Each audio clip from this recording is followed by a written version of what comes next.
Je ne sais pas pour vous, mais pour moi, je pense que il faut toujours être avant-gardiste en politique.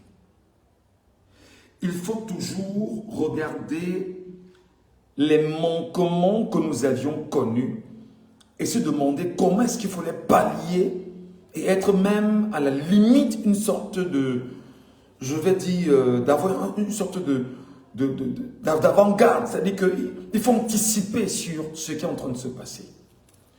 Moi, je parle d'un sujet qui me taraude l'esprit. On est en politique et nous sommes au Cameroun, dans un environnement politique où nous sommes encore sous le joug d'une politique complètement, je vais dire dictatoriale, imposée par un système france-africain qui a pignon sur rue depuis au moins 70 ans. Et pour ne pas dire 76 ans aujourd'hui, même 80 ans à la limite, du point de vue politique.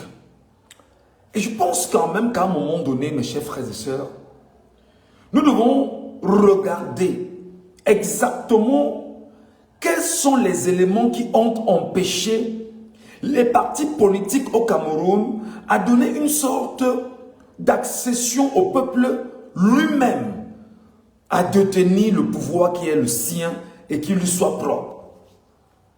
Cette question me taraude l'esprit parce que je sais que le mois de février 2026, ce sera exactement le dernier mois au courant duquel les différents, excusez-moi, les différents députés ne vont plus percevoir leur salaire. En l'occurrence de Cabral, Libye et les autres. Et je voudrais rappeler en même temps qu'il y en a qui sont morts au courant de la mandature 2020-2026. Excusez-moi. Et qui jusqu'à présent n'en sait pas trop de la suite de leur parcours. Mes chers amis, quels sont les éléments sur lesquels le régime s'est appuyé en 2025 pour empêcher le peuple camerounais de revendiquer sa victoire? Je veux qu'on en parle. Je veux qu'on discute vraiment de ça. Peut-être je vous donne mon avis, mais je vous interpelle sur un aspect de la vie politique camerounaise qui est très important en ce moment. Il se trouve que le premier aspect qui a permis au régime en place de tordre le cou aux partis politiques portés par le peuple camerounais, c'est de détruire toute velléité d'acceptation de l'opinion, de la vérité, du droit et de la loi. Je m'explique. Le régime, en réalité, s'est employé des Camerounais, des jeunes Camerounais, que le même régime a choisi pendant un bon moment d'envoyer sur des plateaux de radio et de télévision en vue d'amener ces jeunes Camerounais à avoir un narratif, c'est-à-dire à dire les choses comme le veut le régime. 1. Manipuler. 2. Mentir. 3. Détourner les attentions. 4. Désorienter les Camerounais. 5. Amplifier ce qui est inutile. 6. Détruire les leaders politiques. 7. Percevoir les manquements dans ces formations politiques et de s'en accrocher au pire des cas, perdre du temps là-dessus. 8. Je veux dire quoi encore? 8, entre autres, disons quoi? Ils ont fuyé quoi? Il y a eu pas mal de sujets sur lesquels ils sont arrêtés. Et ça fait qu'en réalité, l'opinion, c'est-à-dire le peuple, l'ensemble des Camerounais, reste évasif sur plusieurs sujets. Je vous explique ça en français simple. Ils ont parvenu, pendant les 7 dernières années, 6 à 7 dernières années, à crier l'affaire dans l'affaire de l'affaire. Est-ce que vous comprenez ce que je veux dire? Ils ont créé l'affaire de l'affaire dans l'affaire.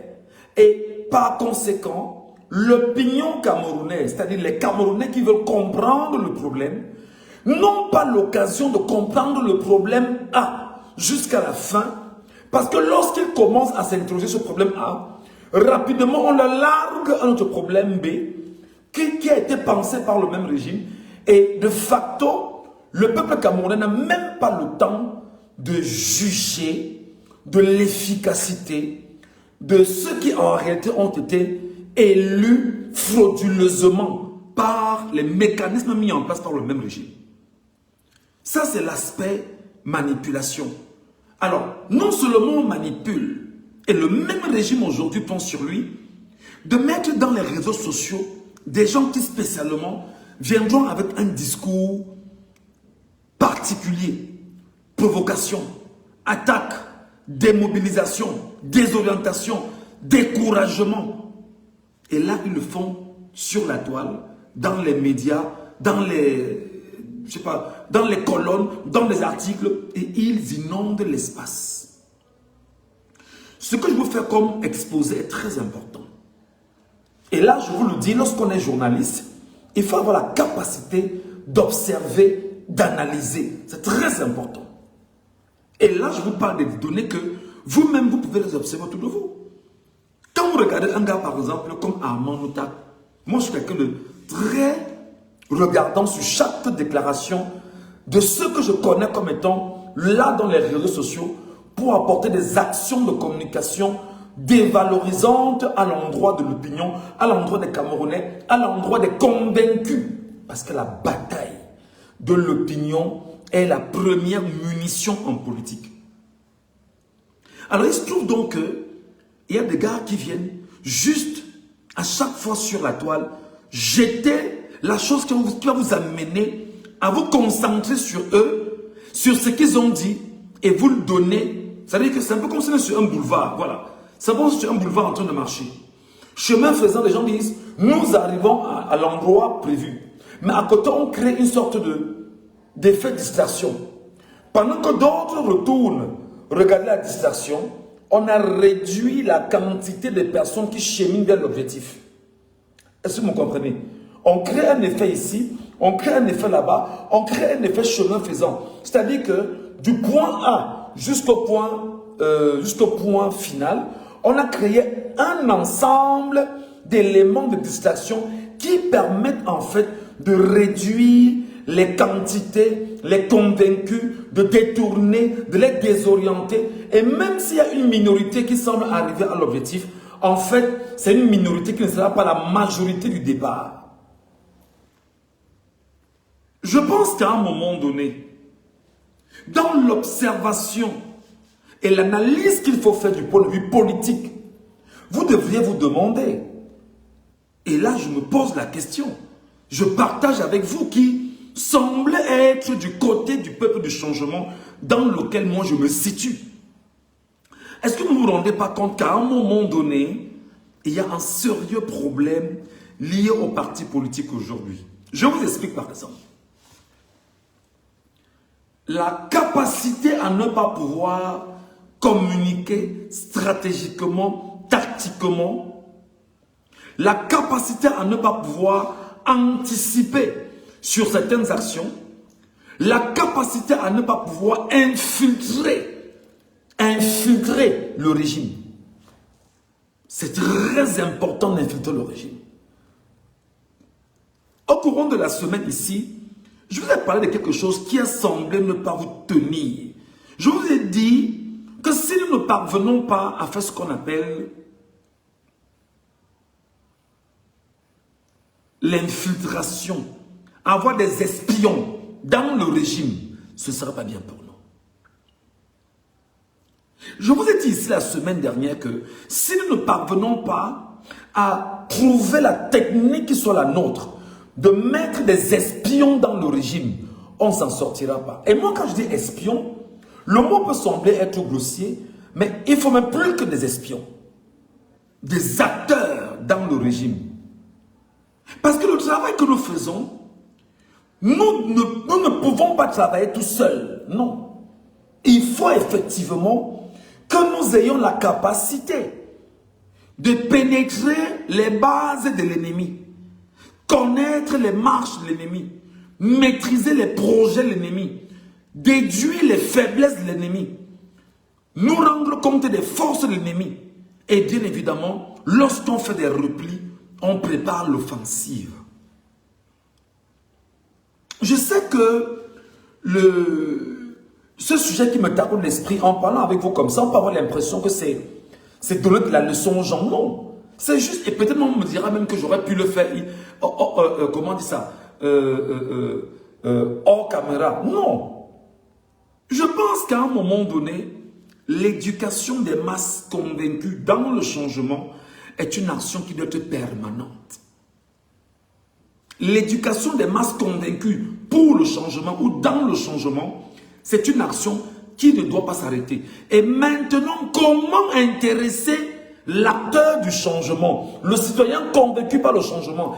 Quels sont les outils, les armes, les forces qu'on lui donne dans ce changement? Est-ce que nous posons ces questions? Comment on les lui donne?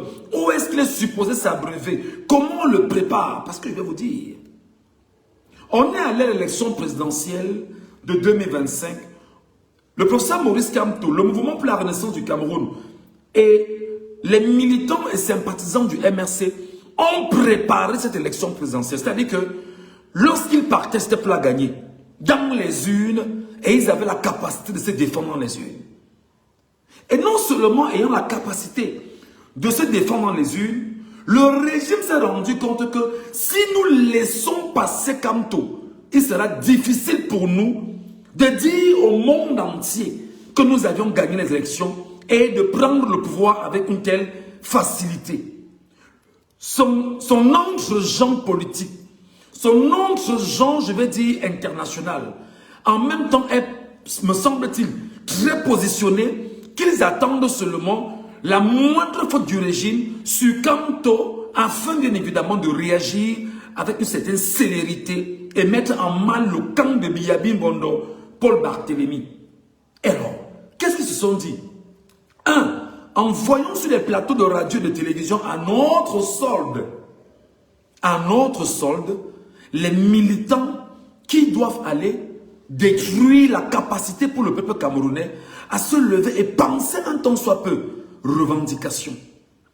Deux, en voyant sur le plateau de radio-télévision des gens qui vont arriver et qui vont saper le moral des Camerounais autour de l'élection. En voyant des gens sur le plateau qui vont arriver et trouver le moyen de décourager les Camerounais à suivre Maurice Kamto, à suivre le mouvement pour la renaissance du Cameroun et à suivre en fait l'expression, c'est-à-dire que porter vers le changement. Mais seulement, ils l'ont fait. Et là, je vous le dis encore, à travers les médias. Je ne saurais vous dire qu'ils ont réussi parce qu'ils n'ont pas réussi. Sur ce point, ils n'ont pas réussi à décourager les Camerounais. Mais seulement, ils avaient d'autres armes. Ils avaient un plan A communicationnel. Et il y a maintenant l'arme de Elections Cameroun. Elections Cameroun qui a fait des sorties pour dire nous respecterons la loi, etc. La loi dit ci, la loi dit ça. Et comme on sait que le mouvement pour la renaissance du Cameroun est resté dans une posture extrêmement légaliste, s'appuyer sur la loi en elle-même, connaissant qu'il y a des failles à tous les niveaux dans la loi, alors quand le MS s'appuie sur des éléments légaux et convainc l'opinion, je parle ici du peuple camerounais, exemple pour exemple, la publication de la liste électorale, c'est un exemple simple. Qu'est-ce qui se passe? Le RDPC et ses acteurs occupent l'ensemble des médias. Est-ce que je me fais comprendre? Vous allez voir par exemple à Info TV, vous aurez un gars là-bas comme Mathis Edek ou Nangimi. Il est là, posté. C'est le RDPC qui le met là-bas, chargé de mission. Pape, fais ton travail. Oh, la CRTV, c'est un acquis pour le régime. Canal 2, c'est un acquis pour le régime. Toutes les autres chaînes sont des acquis pour le régime. Et dans les programmes de débat politique du soir, des acteurs sont envoyés en mission pour faire exactement le travail d'une communication dégradante et détruisante de ce qu'on appelle la loi et les textes constitutionnels au Cameroun. Donc vous allez voir que sur le prisme de la communication, le RDPCA, avec le système, les fonctionnaires en place, ils ont mis une logique qui est telle que il faut tout faire pour ne pas laisser le Camerounais prendre conscience? Lorsqu'une communication maintenant de prise de conscience arrive auprès des Camerounais, ils arrivent avec une autre vague de mensonges. C'est-à-dire que le fait premier est là, le mensonge devient le deuxième fait. Le temps maintenant pour l'opinion de chercher où se trouve la vérité.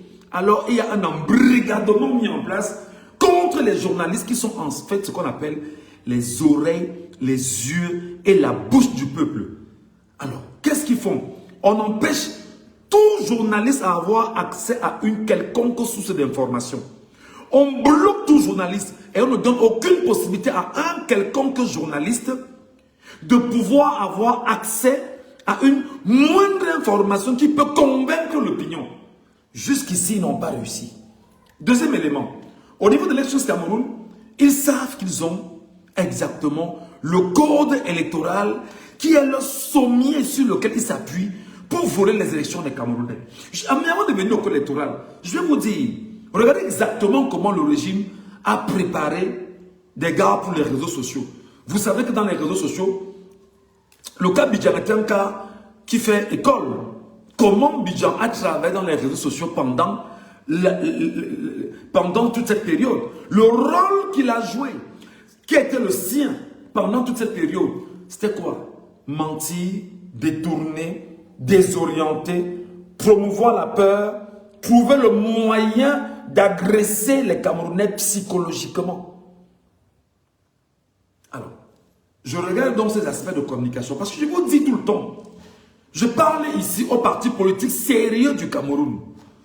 La première bataille en politique, je le dis, c'est la bataille de l'opinion et ça passe par la qualité de communication, la stratégie de communication, la tactique de communication. Nous sommes en guerre.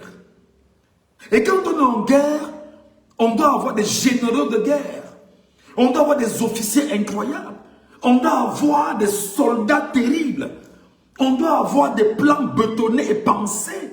On doit avoir la stratégie militaire de la politique. Passons. Avec bien évidemment, élections Cameroun, on s'appuie sur la loi, on rejette, on vous dit recours conseil constitutionnel. Et on enveloppe ça d'une communication du régime bien pensé. On fait ce qu'on appelle une sorte de lobotomisation des Camerounais à accepter le mensonge comme étant une vérité. Mais seulement, j'en viens avec des erreurs. On évolue. On a traficoté le site du MINAT, tout a été mis en place. Mais on a préparé les Camerounais à aller voter. Jusqu'à présent, les Camerounais étaient calmes. Parce que les Camerounais regardaient la singerie du régime. Oui, on regarde, oui, on voit exactement, mais laissez-les avancer. On sait où on va les coincer. Ils avancent, ils avancent, ils avancent. Quand ils sont coincés, qu'est-ce qu'ils font? Ils créent des éléments de lutte et de guerre. Le régime se rend compte que ces gens-ci nous ont dévancés sur le terrain sur lequel on ne se préparait pas. Faisons tout pour les bloquer. Parce que si on ne les bloque pas, on est mal barré. Jusque-là, ils ont peur d'une affaire. La défense, comment on va défendre? Alors, dans le comment on va défendre, je voulais donc demander aux Camerounais. La défense veut dire qu'il faut aller au-delà de ce qu'on s'est dit. Dépouiller et publier, ça ne s'arrête pas. Il faut défendre. Il faut défendre. Et c'est là où tout intervient. Qui doit donc défendre? Comment défendre? Où défendre? Avec quoi défendre? Voilà des questions que, de façon exacte, l'opposition ne s'est pas posée. Qui doit défendre? Où doit-il défendre? Comment doit-il défendre? Avec quoi doit-il défendre? Avec qui doit-il défendre? Jusqu'où il peut arriver dans sa défense? Et comment imposer son choix? Là, je pense honnêtement qu'en politique, nous devons nous poser ces questions. C'est pourquoi je suis de ceux qui pensent que avoir un général de guerre communicationnel, politiquement parlant, est une urgence. Avoir un général de guerre en matière de communication politique est une urgence. Avoir un général de guerre en matière de communication politique est une urgence. C'est pourquoi je dis que les partis politiques ne doivent pas seulement avoir en leur sein, d'accord, des acteurs politiques militants forcément portés pour la communication des partis politiques. Non. Il doit y avoir des cabinets de communication politique qui pensent stratégie politique, qui pensent démarche communicationnelle politique, qui pensent conviction et qui pensent, je vais dire ce qu'on appelle impact sur les Camerounais. Et c'est pourquoi je suis de ceux qui pensent que nous ne devons pas seulement regarder la politique que nous faisons aujourd'hui comme étant un jeu d'enfant. Non, il y a quelque chose derrière. Notre génération, c'est une génération qui apprend. Je suis en train d'apprendre au regard de l'observation, des méthodes. Maintenant, sur ces manquements que j'ai constatés, je réalise en fait que nous avons préparé le peuple camerounais à voter. Nous avons préparé le peuple camerounais à choisir. Mais nous n'avions pas préparé le peuple camerounais à se défendre et à défendre ses résultats. Ça part de quoi? Ça part d'une stratégie méthodique qui n'a pas été mise en place et respectée. Ça part d'une stratégie de communication, de conviction qui n'a pas été mise en place visant effectivement à respecter les données. Comment est-ce que je pousse le pion? Je sais exactement qu'en poussant le pion A, voilà comment l'ennemi va réagir. C'est là-bas que je l'attends en fait.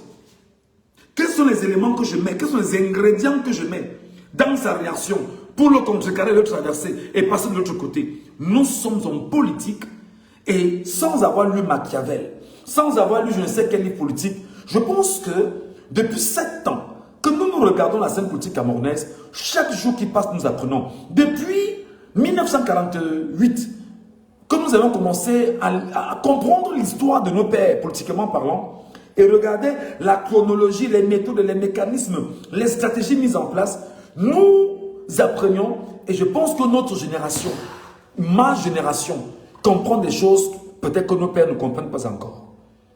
Cessez d'avoir peur. Osez véritablement et faites confiance à une jeunesse capable de penser sa stratégie, de vous proposer la stratégie et de travailler, certes dans le silence, mais tactiquement et stratégiquement. Je reste encore convaincu, peut-être parce que je suis journaliste, peut-être parce que je suis dans le métier de la communication, mais je ne me trompe pas. Je ne me trompe pas. J'ai raison de dire que si nous avons une mauvaise communication politique, ceci aura un impact sur les citoyens. Prenons des exemples simples. En ce moment, des partis politiques se préparent à aller aux élections de proximité au Cameroun. Le mouvement pour la renaissance du Cameroun n'a pas encore fait un monde communiqué.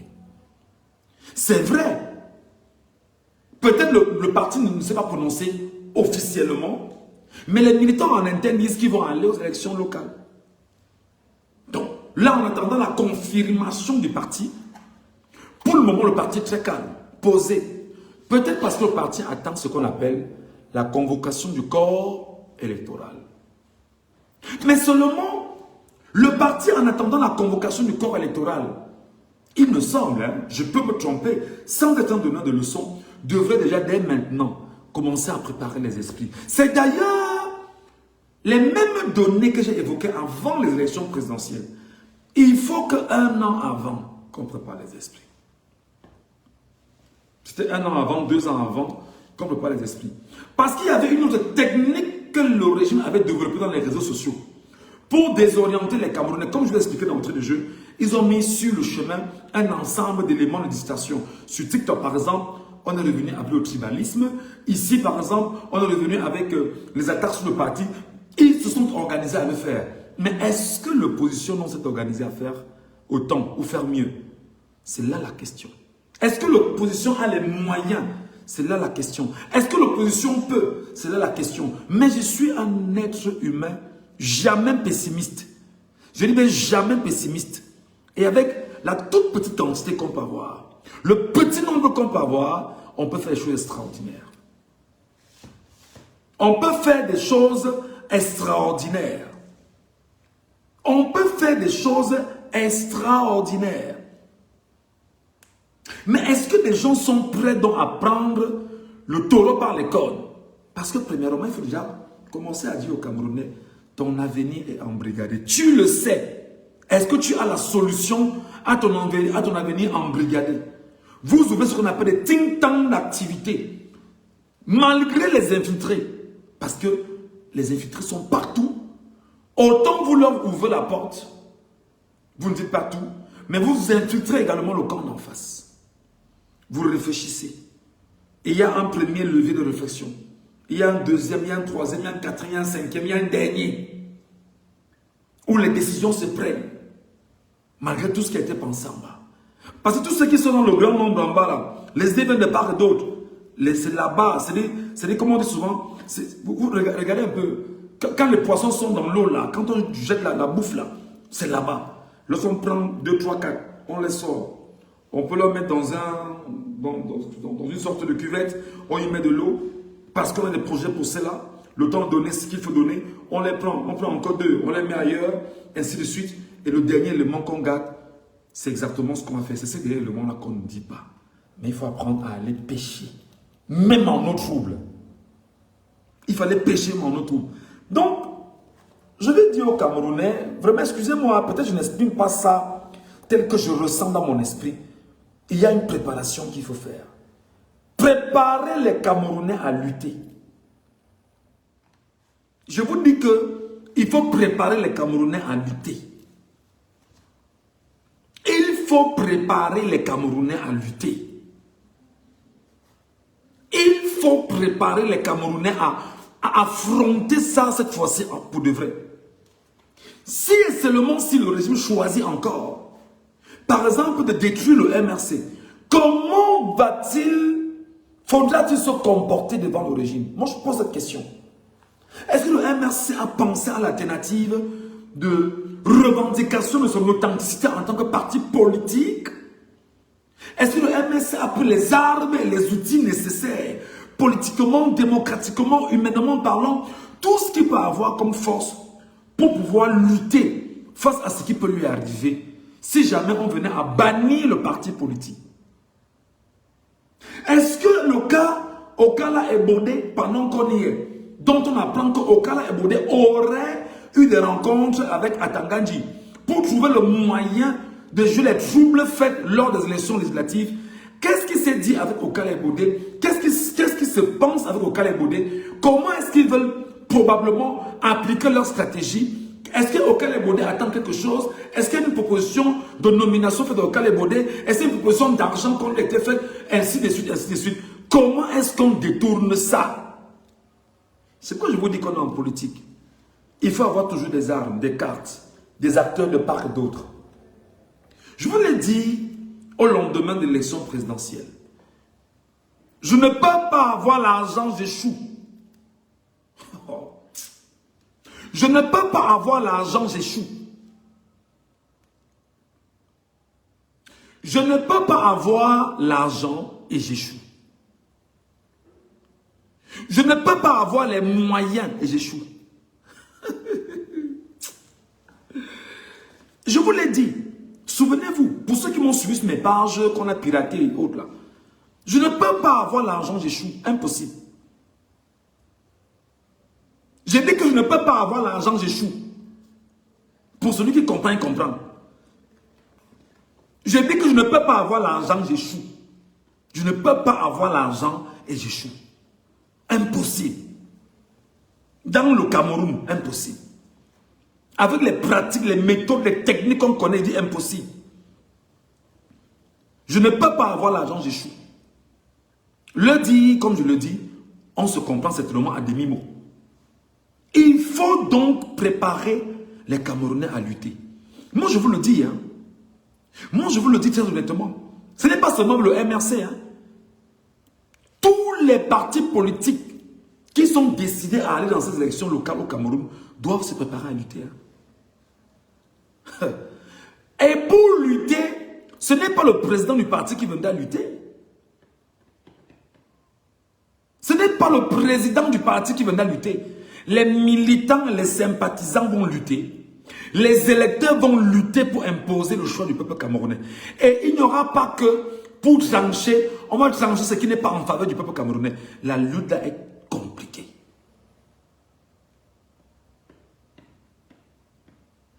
La bataille là est trop compliquée. Parce que ce qui sort de l'une, le RDPC sait que les élections qui arrivent là, il est en train de réfléchir sur comment bloquer des partis politiques à ne pas y prendre part. Première des choses. C'est la première des choses. Deux, comment bloquer les dossiers de ceux qui en réalité seront appelés à prendre part lors de ces élections locales et les dossiers qui seront déposés auprès de chaque sous-préfet. Est-ce que les sous-préfets vont pouvoir soutirer les dossiers et les détruire? Est-ce que le MS a pensé au plan A, le plan B, le plan C jusqu'au plan Z? Je vous dis que c'est une question de stratégie profonde. Ce n'est pas une affaire, ce n'est pas un jeu d'enfant. Et là, si et seulement si le sous-préfet te dit qu'il va en congé, il va en vacances, on fait comment? À quel moment elles sont rassurées que chaque dossier, par exemple, ne porte pas d'anicroche? Parce qu'ils vont aller chercher la petite bête dans le dossier pour le rejeter. Ils vont aller chercher la petite bête dans le parti pour dire par exemple que votre parti ne mérite pas. Ils savent que la sanction sera totale. Mais puisqu'ils savent, puisqu'ils sont intelligents comme vous et moi, ils savent que la sanction sera grave, qu'est-ce qu'ils font maintenant? Ils préparent Elections Cameroun de côté. Ils préparent les mêmes techniques d'Elections Cameroun. Mais où les choses sont intéressantes, c'est que vous et moi, en 2018, on a vu les mêmes mécanismes d'Elections Cameroun. En 2020, on a vu les mêmes mécanismes d'Elections Cameroun. En 2025, on a vu les mêmes mécanismes d'Elections Cameroun, oui ou non? Alors là, maintenant, il y a un problème. Est-ce que les mêmes mécanismes d'Elections Cameroun doivent s'opérer en 2026? C'est là maintenant qu'il faut préparer les Camerounais. Et il faut préparer les Camerounais avec profondeur. Les mécanismes partant bien évidemment d'abord des bureaux de vote, partant bien évidemment des représentants des bureaux de vote. Je vous dis que c'est une bataille ouverte et qui est sérieuse. C'est pourquoi je pense, et je peux me tromper, que les partis politiques ne devaient pas jouer avec ces élections locales. Moi je dis encore, s'il y a des gens qui m'écoutent, qui me regardent, qui me suivent, et qui peuvent convaincre, et il me semble, moi je parle à titre personnel, qui peuvent convaincre le président élu Issa Ciroma Bakary à revenir dans cette course. Croyez-moi, revenir dans la course aussi, c'est de dire, compte tenu des appels, comme moi, président du FSNC, j'ai reçu de mes compatriotes, je reviens sur la décision. Quoi que des gens vont penser sur eux de dire qu'on n'a pas été cohérent, nous acceptons, nous irons dans cette course-là. Et nous n'allons pas laisser que l'on vole la vie du peuple camerounais. Il faut que des gens qui soient proches de lui soient capables de le convaincre. Et lui dire, président élu, revient dans cette course-ci. Mais maintenant, tout c'est la préparation du peuple lui-même. Il faut préparer le peuple lui-même. D'accord? Et alors, avec des généraux en matière de communication. Je vous dis que je ne peux pas avoir l'argent et j'échoue. Parce que le RDPC a l'argent. Le RDPC a l'argent.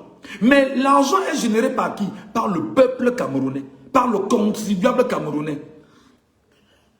J'imagine même comme ça, bêtement, que le MRC, le FSNC, c'est une idée comme ça qui passe dans mon esprit. Je ne voudrais pas qu'on me tape sur les doigts parce que les Camerounais sont très nerveux ces derniers temps. J'imagine comme ça que le FSNC et le MRC disent qu'on va faire un front commun. On fera un front commun. On va se partager les sièges. Mais on aura une communication portée autour des deux partis politiques. Parce qu'on est solide et fort. On va faire ce qu'on aura à faire. Vous imaginez l'impact que cela peut produire chez l'opinion, dans l'opinion, chez les Camerounais? Non seulement une telle stratégie, parce qu'il faut que tu le dises, le régime a déjà pensé à cette probabilité. Si Chiroma revient au Cameroun, se met en tandem avec Kamto. Qu'est-ce qu'on va faire? Il faut soit bam, Chiroma, bam, Kamto, pour être sûr qu'on va réimposer l'horreur. Ça fait partie des stratégies. Mais maintenant, comment Chiroma ou Kamto vont être capables donc de se préserver contre le bam, bam? Il faut préparer ça. Alors, il va falloir par exemple que nous infiltrons les partis politiques en ne prenant que les dossiers des gens qui seront les nôtres, que nous avions insérés dans le parti politique à notre nom. C'est-à-dire, si nous regardons les 10 000 conseillers municipaux du Cameroun, qu'on soit capable de dire, on va acheter par exemple n'importe quoi. Ça, sur le RDPC peut penser comme ça. 50 millions, 50 millions, 50 millions, 50. Parce qu'ils sont capables de ça. Ils sont capables de mobiliser l'argent, d'aller prêter l'argent hors du Cameroun pour voir dans quelle mesure ils vont tous vous corrompre et que le régime ne tombe pas entre les mains du peuple camerounais. Et que le pouvoir ne tombe pas entre les mains du peuple camerounais. Ils sont capables de ça. Aller sur le marché financier, faire même des prêts même de 10 000 milliards. Même s'il faut corrompre pour eux, corrompre chaque conseiller municipal. C'est là maintenant où Internet est quelque chose de très important. Le choix et les profils dans les formations politiques et la préparation de ceux qui en réalité se positionnent comme étant des futurs conseillers municipaux et même des futurs députés au sein des formations politiques avec leurs suppléants, etc., etc., etc. Est-ce que je me fais comprendre? Il y a une stratégie à ce niveau-là. Comment lutter contre la corruption du régime? Comment exposer le régime?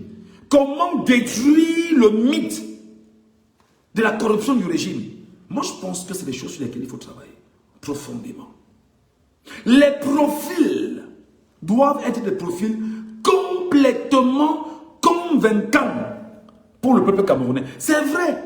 Ils vont vous dire, d'accord, taillez les profils, nous on vous attend dans les urnes. Parce qu'ils vont se dire, on va bourrer les urnes, on va envoyer des électeurs avec 2 ou 3 urnes. Je vous dis que cette préparation, c'est devait être une préparation de guerre. C'est pourquoi j'invite encore le MRC, que j'aime beaucoup. J'invite le MRC que j'aime beaucoup. J'invite Emmanuel Ateba, le Sénacom du MRC. Je dis, monsieur le général, prenez votre bâton de commandement. Honnêtement, hein? Prenez votre bâton de commandement. Prenez votre bâton de commandement comme étant le général de la communication politique du MRC. Mon frère, il y a des jours, je dors ici, je me dis, putain, on fait comment? Je vois ça. Si on place ici, ça sort là-bas, ça sort. Je n'ai pas fait politique dans ma vie, hein, mais chaque jour, je regarde, j'observe, j'analyse. Si je vous montre mon mur ici, avec les écritures sur mon mur, je passe maintenant tourner ma caméra. J'ai les écritures sur mon mur ici. Que gars, pour arriver ici, je passe comme ça. Il y a des nuits comme ça. Je me réveille, je réfléchis, non. Est-ce que si on passe comme ça, si on fait comme ça, ça c'est des réflexions individuelles. Mais honnêtement, je me suis dit, peut-être pour me lâcher un peu, pour sortir ça de mon esprit, parce que tout ne se dit pas sur les réseaux sociaux, il était important quand même que je place cette virgule-là. Peut-être les Camerounais qui me regardent, qui m'écoutent, qui m'entendent, pourront se dire que dans ce qu'il a dit, il y a du construit. Et peut-être c'est l'occasion aussi peut-être d'en saisir l'opportunité de commencer à travailler techniquement, tactiquement, avec des impacts considérables. Et ils ne sont pas bêtes. N'oubliez pas que vos téléphones également sont des téléphones qui sont mis sur l'écoute, par exemple. Parce qu'ils vont vous infiltrer jusqu'à infiltrer vos téléphones. Ils vont vous infiltrer et infiltrer même vos épouses et vos époux. Ils vont vous infiltrer et infiltrer même vos associations. Ils vont prendre tous les renseignements sur vous. Maintenant, savoir comment préparer des acteurs qui viendront puiser l'information autour de vous afin de vous mettre mal à l'aise. Je vous dis que c'est une bataille qui est sérieuse. C'est pourquoi je pense qu'un parti politique n'est pas seulement un parti politique. Un parti politique, c'est comme le KGB. C'est comme la CIA. Oui, il faut arriver à ce niveau. Le parti politique, c'est comme le KGB, comme la CIA. Tu élimines tes ennemis en face de toi. Ce n'est pas un jeu d'enfant parce que si vous ne les éliminez pas, ils vous éliminent. Si vous ne les éliminez pas, ils vous éliminent. Et ils vous disent que c'est de bonnes guerres. Voilà ce qu'ils vous disent. Je ne sais pas si je pense bien, mais je dis qu'un parti politique, pour moi aujourd'hui, au regard de mon observation, un parti politique doit fonctionner comme la CIA, comme le KGB, comme le contre-espionnage, le Mossad, voilà. Comme le Mossad, par exemple. Comme le contre-espionnage iranien. Les gars, excusez-moi, peut-être je parle avec un peu d'émotion. On me dira qu'en politique, il n'y a pas d'émotion. Je vous jure, vous devriez vous réveiller. C'est pourquoi je pense que un repli stratégique, tactique, ordonné, silencieux doit être bien fait. Mais avec des applications particulières, avec des projections particulières, mais tout en prévoyant toujours les réactions de l'ennemi. Parce que là, le combat que vous faites, n'oubliez pas que l'arme nucléaire, c'est le peuple camerounais. Mais vous ne pouvez pas préparer l'activation de l'arme nucléaire sans montrer en même temps que vous avez la capacité de fragiliser l'ennemi. Il faut trouver toutes les méthodes possibles. Biya a perdu les élections en 2025. Biya a fait ce qu'on appelle le hop-eye. Biya a perdu dans tous les bureaux de vote, dans son propre village, sa propre localité. Il a perdu. Il a perdu. Donc, qu'est-ce que vous faites pour avoir un autre affront du hop-eye cette fois-ci?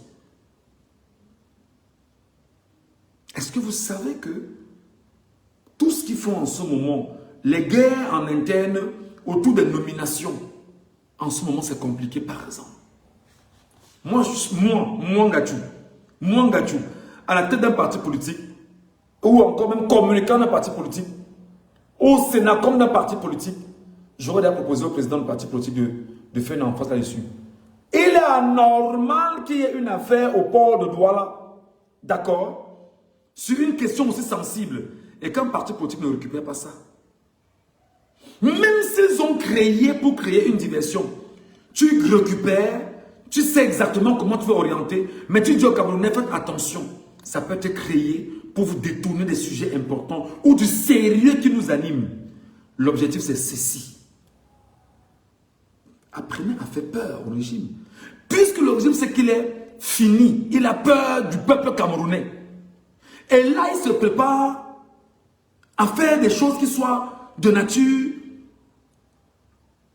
difficile. Est-ce que vous vous préparez à lutter?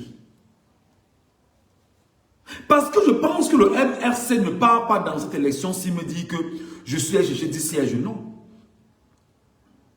Nous aujourd'hui, quand on part à l'école, c'est pas être premier, c'est pas pour être deuxième.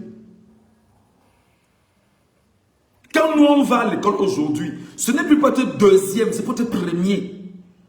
Donc tu ne peux pas me dire que pendant toutes ces années, là on est dans la 8e année, les 8 ans là, que la consistance, le pouvoir, le maillage territorial du MS ne peut pas servir. C'est maintenant. C'est là maintenant que la bataille commence. C'est là maintenant que la bataille doit commencer. C'est là maintenant que la guerre commence dans le MRC. En principe, c'est là maintenant que le MRC doit donc, c'est-à-dire que mettre en place les tentacules les plus sauvages qui puissent être. En préparant également l'action qui doit être celle de poser la violence qui sera imposée par le régime. C'est très important. Parce que le régime va se préparer à la violence. Hein? Non, non, rassurez-vous. Militaires, policiers, gendarmes, machin, les prisons. On ne doit plus s'arrêter à dire qu'on a arrêté quelqu'un, qu'on a mis en prison. On va le regarder ou on défend pour qu'on le libère. Non. Ça doit s'arrêter. Et il faut traquer également. Regardez comment ça se passe avec Atangandji, par exemple. Atangandji a une technique. Il fonctionne avec les bandits de blanc chemin. Vous le savez. Atangandji fonctionne avec les bandits de grand chemin. Dans la police camerounaise, il y a des bandits dans la police camerounaise. Dans la gendarmerie, il y a des bandits dans la gendarmerie. Et maintenant, regardez ce qui s'est passé dans les élections présidentielles. Ils ont donné des armes létales et des armes pour tuer des Camerounais à la gendarmerie et aux policiers. Mais les informations que j'ai eues sont telles que ceux à qui on a donné des armes n'étaient pas des policiers connus et des gendarmes connus. La preuve, qu'est-ce qu'ils ont fait par exemple à Douala?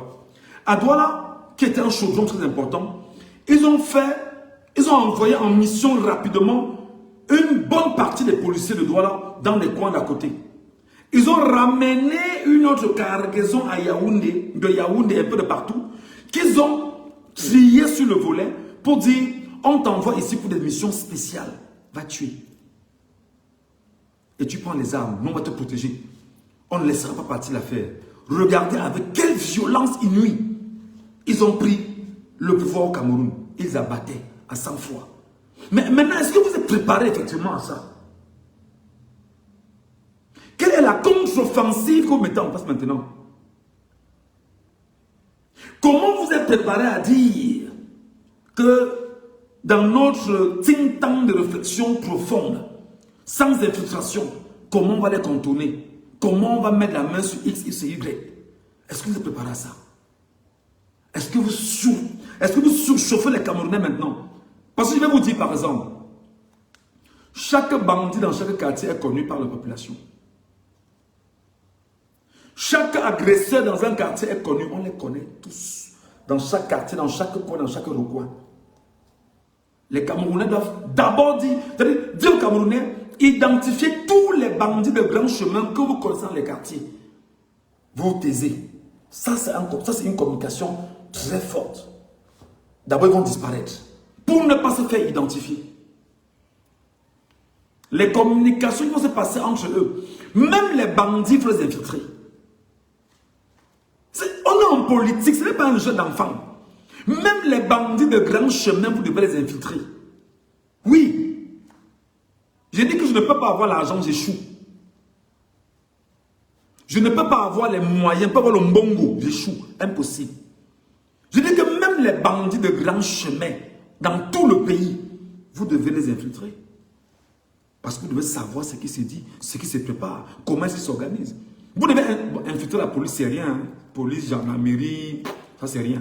Ça, c'est même un acquis. Et vous dites que c'est un acquis pour les infiltrer. Vous imaginez un peu? Et là, c'est le parti politique. Regardez donc quand je fais un exposé comme celui-ci. En ce moment, ils vous écoutent. Ils nous écoutent. Et ils savent que ce qu'on dit est tellement vrai qu'ils vont commencer à réfléchir sur comment anticiper. En fait, l'erreur, c'est... Ils vont être certains qu'ils vont employer les mêmes méthodes, les mêmes acteurs, pour se rassurer que tout ira à leur avantage. Mais seulement, ils ne doivent pas savoir ce que vous préparez derrière. La contre-offensive. La contre-offensive doit être, à la limite, violente. Et il n'y a que le peuple souverain, 40 millions d'hommes et femmes, qui peuvent, au moment où je vous parle, préparer cette contre-offensive. Je vous le dis au nom de l'Éternel. Je vous le jure au nom de l'Éternel. Et ce qui dérange ces gens avec moi, c'est que je dis des choses dont ils savaient que personne ne pouvait le dire ouvertement. Donc ils se rendent compte que, mais, en fait, quand on pose des actes, ils analysent nos actes, nos gestes, parce que les choses ne sont pas dites ici. Hein. Je n'ai pas tout dit ici. Pour ce que j'ai détecté, pour les informations que j'ai, pour les choses que j'ai comprises, pour les acteurs qui ont travaillé ici et là, on ne peut pas tout dire ici parce que, au-delà de tout, n'oubliez jamais que le Cameroun est au-dessus de tout et il y a ce qu'on appelle l'unicité de la défense. Il y a des choses qu'on ne peut pas dire sur les réseaux sociaux de peur de laisser l'ennemi entrer au Cameroun. L'ennemi peut être le Tchad, l'ennemi peut être la Centrafrique, l'ennemi peut être le Nigeria avec sa population incroyable. Non, attention. On dit des choses, mais ce qui peut être de nature à porter atteinte à l'image du Cameroun, non, on ne dit pas. On ne dit pas. Parce qu'au-delà de la lutte interne entre partis politiques, il y a que les Camerounais doivent garder le sens de la protection de ce qu'est le Cameroun. Parce que nous ne devons pas perdre le Cameroun. Mais il faudrait effectivement redonner la chance au Cameroun de vivre en parfaite harmonie avec la volonté du peuple camerounais. Voilà la bataille que nous menons. Merci de tapoter l'écran, les amis. Tapotez, mettez les cœurs, je vous en prie. J'ai encore 10 minutes là, 10 à 15 minutes avec vous. Tapotez le live sans arrêt, s'il vous plaît. Il fallait que je vide un peu mon gosier, que je vous dise ce que je pense. Tapotez, mettez des cœurs sans arrêt, mettez des cœurs, mettez des cœurs. Donc, le parti politique de l'opposition, ce n'est pas les choses que je vois Kaba Libi tourner avec ses gars, vraiment, Jean-Louis Batum, sera machin. Non! Et même là, ce sont les partis satellites. Réflexion faite. Si et seulement si on mettait d'abord les partis satellites en avant, pour voir comment l'opposition que nous guettons doit se comporter. Parce que n'oubliez pas que le PCRN est un parti satellite au RDPC. Le dire, ce n'est pas une provocation, c'est une affirmation qui n'est pas non plus gratuite, qui est une vérité. Le PCRN et le RDPC sont des partis frères. Je ne reviens pas sur l'histoire avec Robert Connard, je ne reviens pas sur les mécanismes avec Cabral Libi, toutes les déclarations, je ne reviens pas là-dessus. Donc on peut mettre les gens du bâton, les Christian Diop, les tels, qu'aller un peu sur les réseaux sociaux, commencer à dire que vous serez, pour voir comment d'autres vont se comporter. Ça aussi, c'est des techniques et des stratégies de guerre. On est en politique. Ce qui est bien, c'est que depuis le MRC est calme. Et c'est là où les choses me plaisent. C'est là où le jeu commence à être intéressant. Ce qui est vrai, c'est que le MRC regarde, sans mot dire. C'est là où le jeu commence, moi, à me parler.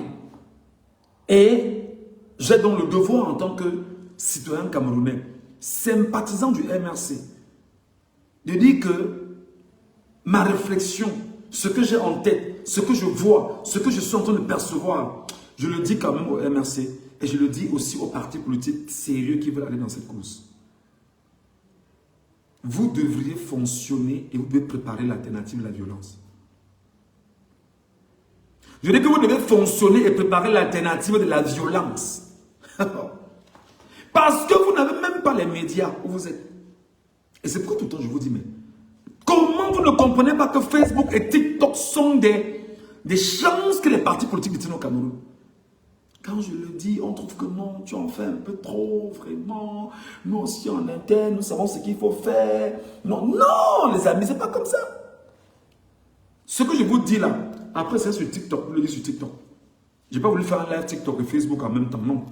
Parce que sur TikTok, je vais réexpliquer et je donnerai la parole au Camerounais sur TikTok pour qu'on puisse en débattre. Mais seulement, ce genre de débat, même, on ne peut pas le faire sur la place publique. Non. Pour ceux qui vont vouloir regarder le live, ils vont regarder après sur mon TikTok ou sur ma page YouTube ou sur mon Facebook.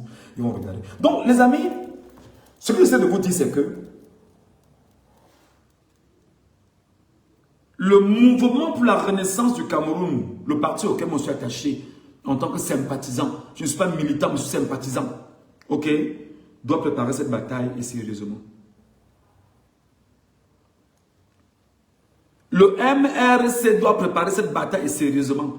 Le MRC doit se préparer à avoir la majorité des sièges au Parlement. Je dis bien la majorité des sièges au Parlement. S'il y a 180, le MRC doit se battre à avoir au moins 160.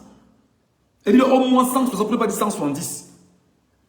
Oui. Oui. Je sais qu'au Cameroun, on n'aime pas quand on parle avec assurance comme ça. Vous pensez que quoi? Vous croyez que c'est facile? Oui, quand vous parlez comme ça, vous croyez qu'on va seulement arriver, vous donner ça comme ça? Vraiment? Mais oui! Il faut qu'il y ait cette bataille-là. Cette bataille maintenant, chers frères et amis politiques, ne doit pas être le spectacle. Hein? Parce qu'il faudrait que le peuple camerounais comprenne que ce n'est pas le spectacle. C'est un mouvement qui doit intégrer le peuple lui-même dans le mouvement de lutte. J'espère que je me fais comprendre. J'espère que ce que je dis est entendu. Le peuple camerounais a intégré que c'est un mouvement dans lequel lui-même, il est dans le mouvement de lutte. Ce n'est pas que le peuple sera spectateur pour dire que « Oh, comme toi, fais ceci. Oh, pour faire ça. Oh, on regarde. » Non, ce n'est pas ça. C'est pas ce qu'on veut voir. C'est pas ce qu'on veut voir pour dire que tel a dit, on fait... Non. Il va falloir être focus. Préparer le peuple camerounais. Préparer les concitoyens. C'est vrai que les techniques de communication en 2-3 jours, pap, c'est parti. Mais ce n'est pas un problème. Mais je dis qu'il va falloir préparer le peuple à être un acteur majeur dans cette histoire. Pas un spectateur. Ce n'est pas le spectacle qu'on produit. C'est une bataille politique qu'on produit. Je sais que quand je parle comme ça, les sardinats se rendent compte que le gars n'a pas perdu. Non, je ne peux pas perdre. C'est pour dire que l'exil était même la meilleure des choses que je puisse avoir. Parce qu'étant en exil, maintenant je peux parler comme je parle. Est-ce que ce que je vous dis, je peux le dire au Cameroun? Je ne peux pas le dire au Cameroun.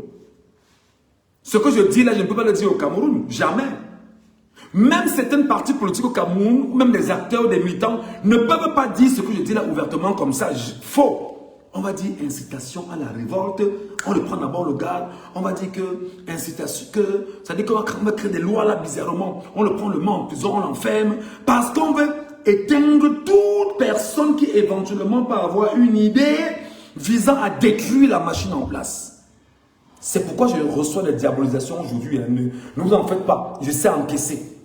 Je veux dire qu'en politique, on s'est encaissé et comment on s'est renvoyé.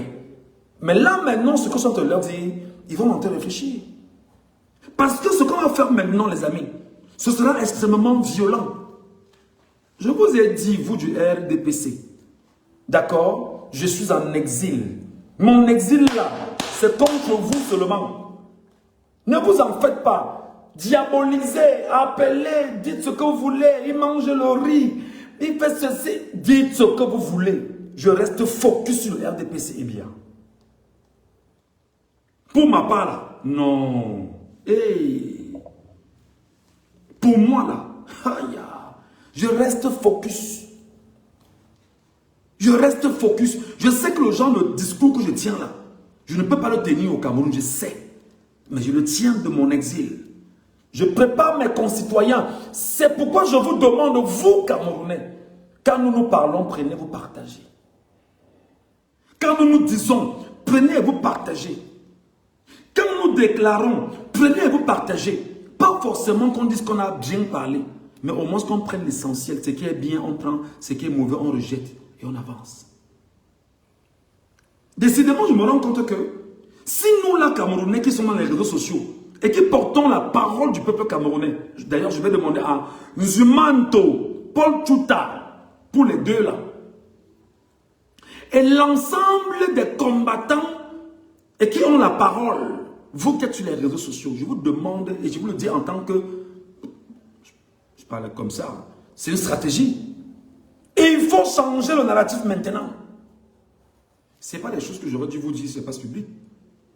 Mais on a souvent très peur. On peut t'appeler, tu dis que ouais, tu me parles comme ça, c'est sûr que tu as pris l'argent, c'est sûr que... Alors que je n'ai aucun intérêt. Mais je peux quand même vous le dire ici devant tout le monde pour dire que mon frère, ma soeur, pardon, c'est maintenant que nous, acteurs du changement, entre guillemets, leaders d'opinion, entre guillemets, parce que je n'ai peut-être pas des audiences comme certains, avec mes pages qui ont été attaquées, c'est maintenant qu'il faudrait qu'on revoie dans le narratif que nous devons porter vers les Camerounais. N'attendez pas le spectacle des élections de proximité. N'attendez pas le spectacle des élections de proximité. N'attendez pas ça. Parce que le peuple camerounais doit être préparé, chargé à bloc, avant même que les partis politiques ne se prononcent. Et là, ce n'est qu'une ouverture. Il y a des façons de parler, il y a des façons d'entrer, il y a des façons de créer des ouvertures. Il y a des stratégies qu'on peut mettre en place pour permettre bien sûr au peuple camerounais de comprendre le bon sens qu'il faut mettre en place. Mais je vous dis surtout, il va falloir commencer à dire pour Camerounais, prépare-toi à lutter. Prépare-toi à venger les Camerounais qu'on a tués. Prépare-toi à venger les 100 Camerounais que Biya a tués. Prépare-toi à venger les Camerounais dans les prisons. C'est maintenant. C'est maintenant. Et il y a une façon de le dire. Prépare-toi à venger Issa Tiroua Bakari maintenant. Prépare-toi à venger 2018 maintenant. Prépare-toi à venger 2020 maintenant. Prépare-toi à venger le fait qu'ils aient prorogé les mandats des élus de 1 an. C'est maintenant. Il y a un discours qu'il faut mettre en place. Il y a un construit qu'il faut mettre en place. Je vais vous dire, quand je parle comme je parle, ils me suivent. Hein. Vous allez voir sur ma page ou après, ma photo sera des endroits bien précis. Parce qu'il faudrait qu'en fait, ils récupèrent mon image pour me diaboliser et ne pas laisser les gens venir vers moi pour écouter ce que je dis. Parce qu'ils savent que là-dedans, il y a de la vérité. Et ils vont tout faire même pour vous dire que voilà les militants du MRC qui sont déjà en train de préparer même la violence. Alors que j'ai bien dit que je suis sympathisant parce que c'est mon cœur. Je ne suis pas militant, je n'ai pris aucune carte là-bas. Et personne n'est mon traité de conscience. Je décide de ce qui est bien pour moi en tant que citoyen. Et je pose des actions visant à 3 choses. Comme tu dis, l'indépendance du Cameroun qu'on n'a pas. La souveraineté du peuple camerounais qu'il n'a pas. Et surtout, la justice sociale. Mais il faut qu'on juge les Paul Biya consorts. Mais oui, il faut les juger. Il faut qu'on juge les Atangadji. Il faut qu'on juge tous ceux qui ont posé des crimes au Cameroun depuis 44 ans. On doit les juger. Ça, moi, vraiment, sur cet aspect-là, moi, je ne blâme pas. Il faut les juger.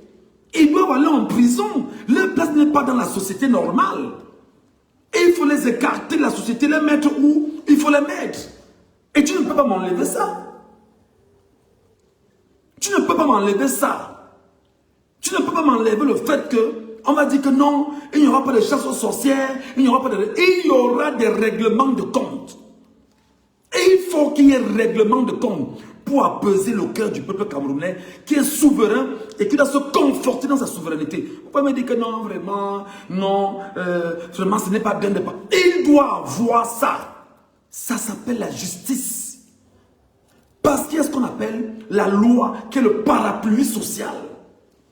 Quand tu as enfreint la loi et tu as tué des êtres humains, tu as détourné de l'argent, tu as siphonné des caisses, etc. Mais tu dois être jugé. Et ils s'accrochent parce qu'ils ne veulent pas être jugés. Mais moi, je veux vous les voir être jugés. C'est ce que je veux. Même s'ils parviennent à s'enfuir, comme les gens avaient fui sur Mobutu, on les récupère. Tout comme on a fait avec des gens, même au Rwanda jusqu'à présent. Tu fuis, même après 20 ans, on te récupère, on te juge. Donc moi, je veux dire que la justice sociale m'intéresse. J'espère que ce que j'ai dit, vous l'avez entendu. Je ne vous donne pas de leçons, mais j'ai partagé une réflexion et quelque chose qui taraude mon esprit avec vous. Et je vous demande, vous qui me regardez ou qui me regarderez, prenez ce contenu, vous le partagez. Interpellez les lanceurs d'alerte maintenant. Interpellez les lanceurs d'alerte maintenant. Interpellez les communicateurs maintenant. Dans les partis politiques, les généraux de la communication doivent se mettre en place. Trouvez l'argent maintenant. Et vous devriez... C'est-à-dire que le damier doit être tellement bien fait. Les pions bien placés. C'est pas un jeu. C'est pas un jeu. C'est pas un jeu. Ce n'est pas un jeu. Et je vous rappelle que, quand il dit que ce n'est pas un jeu, lorsqu'ils ont partagé l'Afrique, c'était pendant 1 an à Berlin. On vous dit que le sommet de Berlin, non. C'était un ensemble de sommets à Berlin. Jusqu'au dernier sommet de 1985. C'était de 1884 à 1885. Ils ne faisaient que des partages. Ils se discutaient, ils se partageaient. Les gars travaillaient, travaillaient profondément. Nous, on est là. On va continuer à porter la voix. On va continuer à porter des idées. On va continuer à mobiliser. On va continuer à soutenir. On va continuer à requinquer, à faire de la propagande. On va continuer à vous placer sur le chemin de la vérité. En évitant de laisser qu'on vous trompe. On va lutter cette fois-ci, mais pour de vrai.